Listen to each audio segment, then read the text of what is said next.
9 years of Dhan, the Mantri Yojna, the government's flagship scheme for banking the unbanked citizens, completed 9 years today. Launched on 28th of August 2014 under the Dhan scheme, the total number of accounts have grown up to 50.09 crores from 14.72 crores in March of 2015. The value of total deposits under the pmjdy scheme has reached 2.03 lakh crore from 15,670 crores in the March of 2015. The average deposit has also increased to 4,063 rupees per Dhan account from 1,065 rupees in the March of 2015. The Jam Trinity or the Dhan account Aadhaar mobile linkage has facilitated DBT or the direct benefit transfers of welfare subsidies into bank accounts of the poor or the underprivileged, and has also plugged leakages significantly so. But there have also been some misses as well, such as the number of bank accounts with zero balance stands currently at 4 crore, almost 8% of the total accounts that have opened so far under the Pradhan Mantri Dhan Yojna scheme. Has the scheme been a success? What are the hits and the misses? To discuss that and more, joining us is Srinath, who's a markets commentator. Also with me, after a very long time, is Rakesh Khar here in the studio. Good afternoon, gentlemen, to both of you. Rakesh. Good afternoon, Shweta. How have you been? I am very well. Interesting very good set of to have stories you. today. You have, Reliance AGM and now Dhan. It's a great mix, and I heard our colleague Krishna talk about how Reliance is pivoting to a technology company, and I think at the heart of Dhan is technology. Banking the unbanked has been a challenge right since independence, but it's been brought about by the much talked about Jam Trinity now. And at the core of this breakthrough, I would call, obviously there are challenges like you pointed out, is technology. So in that sense, technology is the mood of the nation, it's the mood of the world, and it's driving phenomenal change, transformational change. Coming back to Jam, I guess, or Dhan Yojna, this is essentially one of the first schemes launched by Prime Minister Narendra Modi as part of his, August 15th speech in 2014, is essentially aimed at financial inclusion, because right from, the father of the nation to every successive Prime Minister, financial inclusion has been a stated dream. It's still, we're not completely come over the, challenge. But Dhan has brought about a dramatic shift. It's a paradigm shift in the way this country has been banked. There are challenges. I guess the government should be happy to look at these numbers: 2 lakh crore plus savings in Dhan accounts, which is a good number, and almost 50 crores as account holders.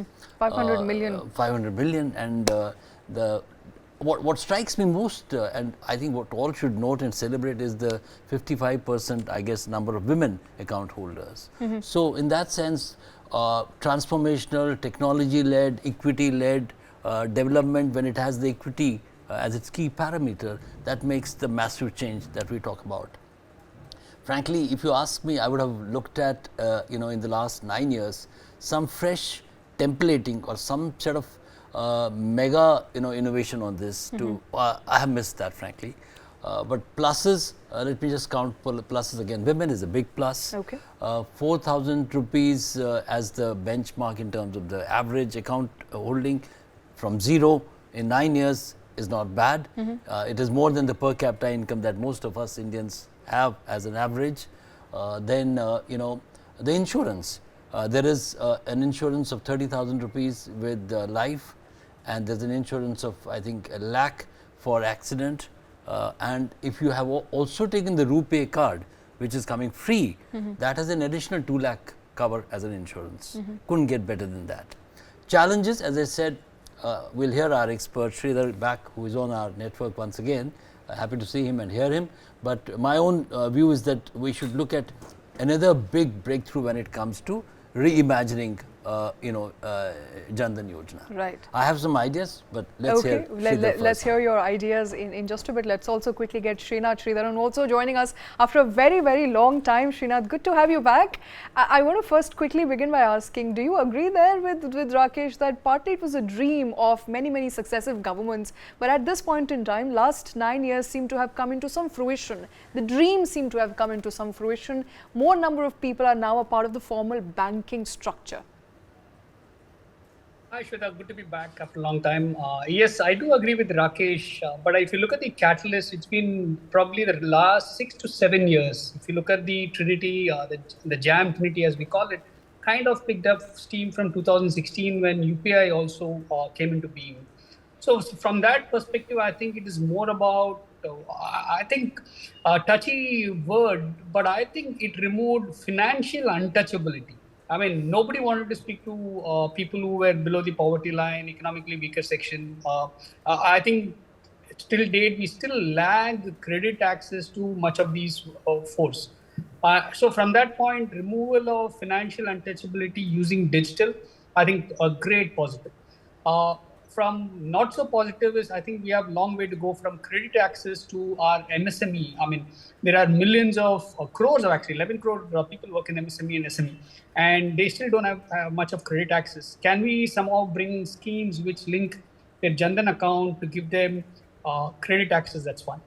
Rakesh spoke about insurance, but I think we will have to be far more creative in increasing health insurance schemes and penetration. COVID taught us a lot of it, but we seem to have forgotten those lessons. Of course, in the larger narrative of the insurance sector in India, the penetration is only 3%. It is more trust-based issue rather than anything else. So can we do something?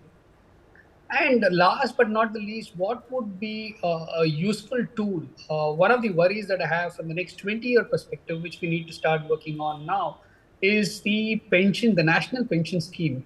I mean, we don't really cover the informal sector. While there is a scheme available, it has not been successful because if you miss paying the monthly premium to that, you actually lose out on the benefits. So can we relook at pension scheme for the unbanked or the informal sector? And I think that's where the power of Jan Dhan is. And what also brings me to a surprise is we are looking at a huge number, 50 crore Jan Dhan accounts out of 140 crore Indians. And yet we keep speaking about the massive number of Indian middle class. I mean, I think this data seems to be actually questioning the middle class numbers holistically. I think some of the statistics that you spoke about, Shweta, are very, very encouraging, but more encouraging is the average deposit per Jan Dhan account is phenomenal. It's a four times increase from 2015 to 2023. That's a far greater number. I wouldn't really worry about the 8% dormant accounts that Jan Dhan accounts seem to have. I think if you look at the conventional private sector and the top 10 public sector banks, and especially the salary accounts that they hold or claim to hold, they'll be far more dormant. I mean, you and I and Rakesh, I think, would have an average of at least 3 bank accounts changing jobs during a 10 to 20-year career. Those accounts lie dormant and nobody speaks about it. I think it'll be important to bring that also context to what Jan Dhan account dormant accounts are. Okay, very interesting. Very fair point. Very fair point. Very interesting as to how many of the accounts that you Shweta, have are dormant, Rakesh. I have at least 2 accounts. I have. You know, what happens is when you change jobs, Shweta, you know, every job gives you a legacy of a bank account, and you lose track at my age to see which job you left when and what happened to that bank account. I think there is a need for interpolability between bank accounts now. Like we have a UAN for our EPF, we need one account number which is universal, tying up all the... Like in telecom, port account number perhaps. Good, that's a good idea. But for Jan Dhan, I think what's interesting is also that health insurance is most welcome. If there is some way 50 crore people, even if you eliminate the zero account, but bring them in as well, for some scheme for health insurance, we'll have a massive facelift, not only to the insurance sector, but also in terms of mitigating any possible chance of people, getting from one cycle of economy going below from lower middle class to poverty if they hit a big ticket ailment. There's evidence to prove that. But if there's medical insurance which is inbuilt as part of the overall insurance menu, I completely, I think, buy that point that our colleague mentioned. So government must look at it. But I want to reflect on one key thought, how big ticket ideas are possible, Shweta. When this came in, I was also a little circumspect. We were skeptical that, most of it will end up as zero balance account. So that's a huge journey. It's a transformational journey. There's a lot of learning. My revisiting the entire paradigm is on two accounts. One is that, what do we do with this 2 lakh crore? Is it being, treated as a corpus which can have a force multiplier? I don't think that's happening. This 2 lakh crore is a very, very large amount of money.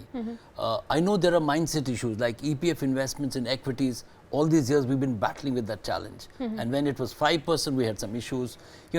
We need to understand that market forces, of course, with all attendant checks and balances, this 2 lakh crore also needs to be turned around so that there are better returns for account holders. That's how I would, reimagine this scheme. And the other big thing is, government has this data of 50 crore people or account holders.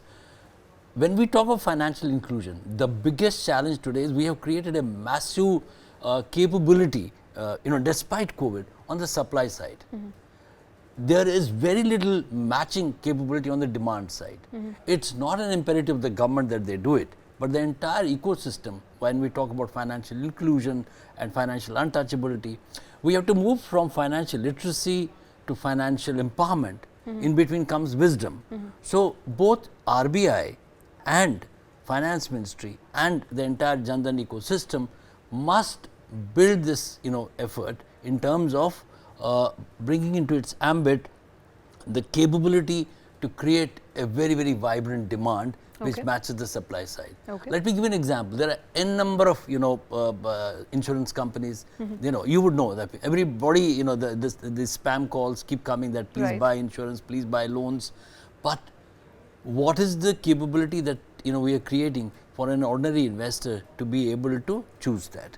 So this has macroeconomic ramifications, because ultimately what will happen is that it will spur demand, demand will spur consumption, and the economy will, probably get another facelift. Oh, absolutely. Economy is expected to get a facelift. It's been 9 years since the Jan Dhan Yojna was announced with a single purpose of financial inclusion, banking the unbanked. The data suggests there's been some success to it, at least. I think the sternest critics of perhaps Mr. Modi will also, and the government will also agree that there's the entire concept of Jam Trinity has met with some success. Unfortunately, we've run out of time, Rakesh and Srinath. Thanks very much, both of you, for joining us this afternoon. But with that, it's a wrap on this bulletin. Thanks very much for watching.